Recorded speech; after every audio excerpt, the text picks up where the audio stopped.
Akhirnya disyukuri bisa masuk DPRD. Tapi jalannya ini dulu dicerca. Kenapa masuk politik? Nah, itu dulu. Karena dianggap kita berpolitik itu akan jadi hancur pemikiran. Nah, setelah kita masuk di sana, baru disitulah saya mencoba berdiskusi dengan pemerintah daerah, dinas pendidikan, bagaimana para penganut Parmalim yang ada di sini diberi nilai agama dalam raport sekolahnya, dan kami yang mengajari. Monang Nepospos terdengar emosional ketika bercerita mengenang perjuangannya dalam memastikan hak pendidikan bagi anak-anak penghayat kepercayaan. Monang Nepospos adalah Raja Ihutan Bolon Parmalim atau pimpinan besar spiritual penghayat kepercayaan Malim yang pernah menjabat sebagai anggota DPRD Toba pada 2009.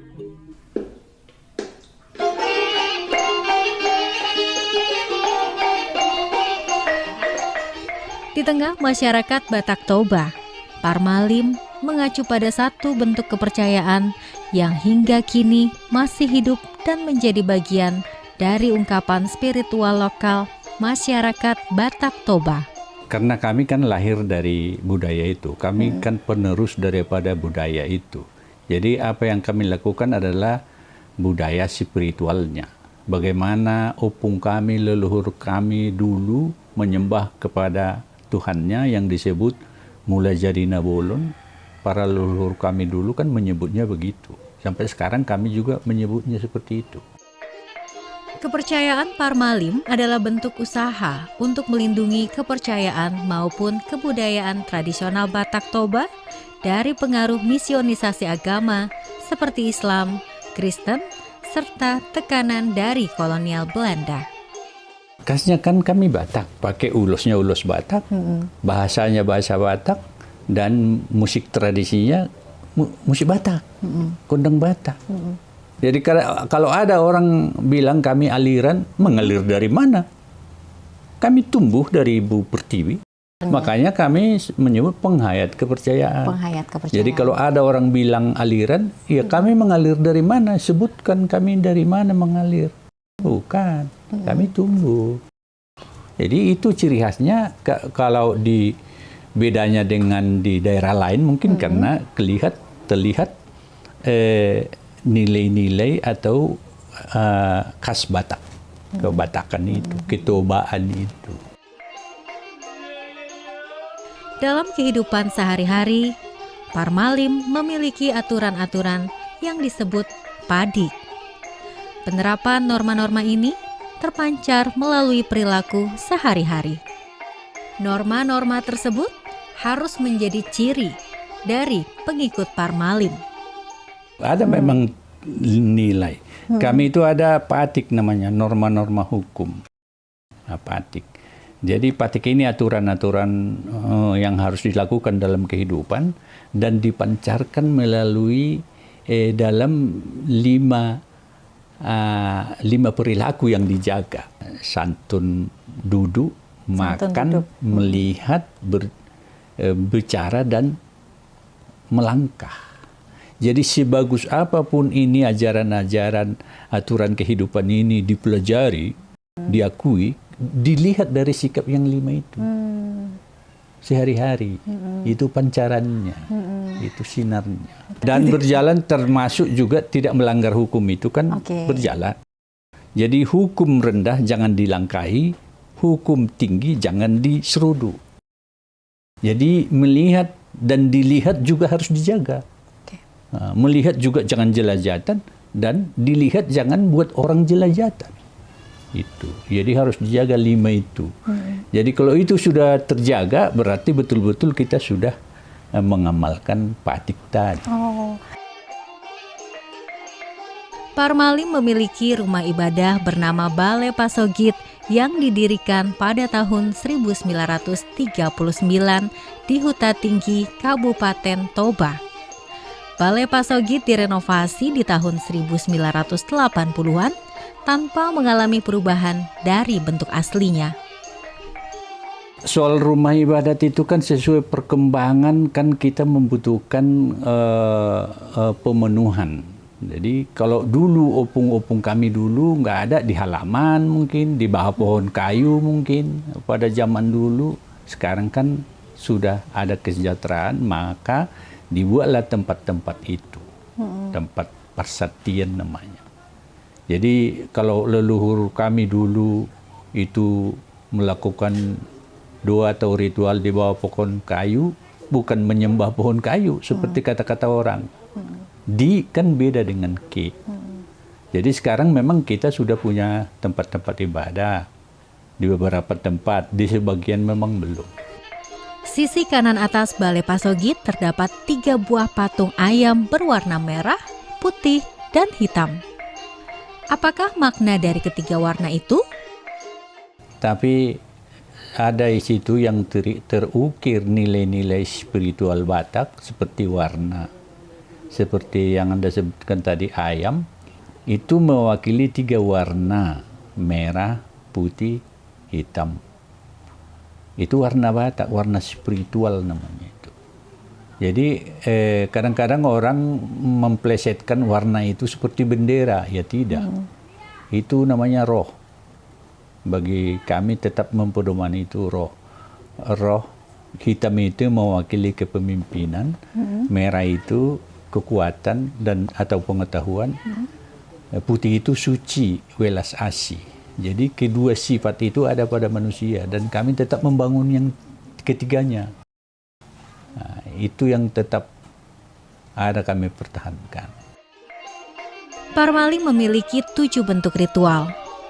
Sipah 5 menjadi upacara ritual kolektif tahunan sebagai ungkapan terima kasih pada Debata Mulajadi Nabolon atas berkah kehidupan yang telah diberikannya kepada manusia. Kita bersyukur kita masa panen diberikan anugerah, diberikan nilai-nilai, diberikan ajaran, sampai hanya napas aja diberikan, kita bersyukur walaupun miskin. Jadi bersyukur itu tidak harus kaya, tidak harus mendapatkan sesuatu benda. Hidup ini juga disyukuri. Itu totalitasnya di situ. Pada ritual Sipah 5 terdapat ritual mengorbankan kerbau atau sapi yang disebut sebagai ritual Mangahalat Horbo. Itu namanya borotan, tambatan. Jadi di sana nanti dipersembahkan kerbau atau sapi, digiring dengan kondang ke situ. Baru menari orang berkeliling. Maknanya itu, borotan itu adalah tiang sumbu yang tegak di bumi dan menjulang ke atas kepada pencipta. Makanya dalam mitologi dibilang itu sundung di langit, condong ke langit. Tapi di dalam bumi ini disebut Sangkamadeha. Sangkamadeha membentang. Nah, membentang. Jadi itu melambangkan bahwa ini sundung di langit ini, Bhariyara ini, inilah titik nol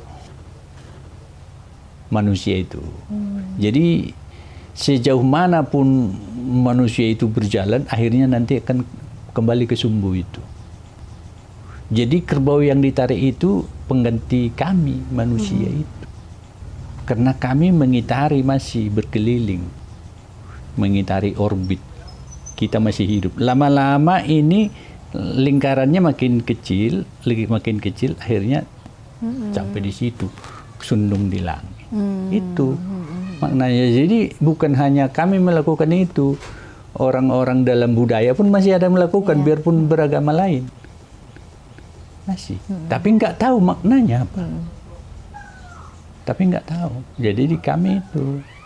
Jadi kerbau yang ditambatkan di situ adalah pengganti kita, menunggu kita waktunya nanti akan sampai ke titik nolnya itu. Berbagai persoalan sosial yang dialami oleh warga Parmalim tidak hanya dalam hal bagaimana mereka secara leluasa menjalankan peribadatan keagamaan mereka. Akan tetapi, juga meliputi kehidupan keseharian mereka. Itulah yang membuat Raja Monang Naipospos berjuang melalui jalur politik. Kebetulan saya kan sering berdiskusi dengan para pegiat masyarakat seperti NGO. Ada satu dorongan dari mereka. Jangan kamu bisa selamat kalau nggak bertempur sendiri. Kami hanya bisa membantu. Ya begitu. Kamu harus tampil di depan di dalam perjuangan. Jadi berulang kali saya mencoba masuk ke politik. Padahal semua komunitas kami menentang. Itu ada apa dia masuk politik? Udah rusak itu. Saya dibilang rusak. Tapi saya tetap masuk. Sehingga saya pada akhirnya 2009-2014 masuk jadi anggota DPRD. Nah, akhirnya disyukuri bisa masuk DPRD. Nah, setelah kita masuk di sana, baru disitulah saya mencoba berdiskusi dengan pemerintah daerah, dinas pendidikan, bagaimana para penganut permalim yang ada di sini diberi nilai agama dalam raport sekolahnya dan kami yang mengajari. Akhirnya dipikir-pikir, iya bisa juga. Karena di Undang-Undang Sikdiknas kan nggak boleh agama A mengajari agama B. Tapi karena nggak ada gurunya, akhirnya diambil kebijakan. Pilih mana. Karena raport itu wajib. Akhirnya disepakati. Kami binalah generasi-generasi untuk mengajar anak-anak, melakukanlah pembelajaran di komunitas-komunitas dan diberilah kesempatan memberikan nilai ke sekolah. Nah, disitulah makin terbuka anak-anak kita itu menjadi semangat. Semangatnya terbuka. Setelah itu terjadi, ternyata anak-anak kami itu pintar-pintar. Karena nggak ada beban lagi, keluar kecerdasannya itu. Itulah manfaat yang kami rasakan. Jadi kami selalu sekarang itu membina generasi muda kami sejak kecil itu. Jangan menjadi kelompok kepercayaan di usia kita ini, habislah. Ini enggak, makin membludak nanti. Karena generasi kami itu berlipat daripada orang tua jumlahnya. Dan sampai itu kerjasama dengan Kemendikbud, akhirnya diberlakukanlah keputusan Menteri pemberian pelajaran penghayat kepercayaan di sekolah. Dalam sejarahnya, penghayat kepercayaan mengalami berbagai dinamika dan perjuangan sejak masa kolonialisme hingga mendapatkan pengakuan dari negara. Sejarah perjuangan yang panjang menurut Monang tak berakhir hingga penghayat kepercayaan telah diakui di kolom KTP. Jadi seperti apa perjuangan ada kan pola-pola perjuangan, pola resistensi di berbagai suku atau bangsa. Di sini memang kuat dulu penentangan dengan penjajahan. Ya, penjajahan itu mau menghancurkan ini identitas ini, termasuk kepercayaan ini. Dari sejak itu leluhur kami kan sudah berjuang dengan keras semaksimalnya. Jadi kami kan keturunan para pejuang, menghayati perjuangannya itu, pahit getirnya itu, sehingga kami resapi dan kami berjuang tetap pada kondisi di mana kami hidup. Jadi perjuangan itu nggak berakhir, tetap berjuang. Jadi kami nggak, kadang kan kita merasa ada puas dan kita masih tetap berjuang. Walaupun negara sudah memberi ruang, ini zaman keterbukaan modern ini juga harus, itu tantangan lagi. Tantangan berat. Bhinneka Tunggal Ika adalah semangat keberagaman di Indonesia. Salah satu bentuk wujud keberagaman adalah adanya berbagai agama lokal yang telah lahir sebelum Indonesia merdeka. Keanekaragaman agama dan kepercayaan seharusnya menjadi kekayaan dan kebanggaan bagi Indonesia dan saling menghargai antara sesama manusia.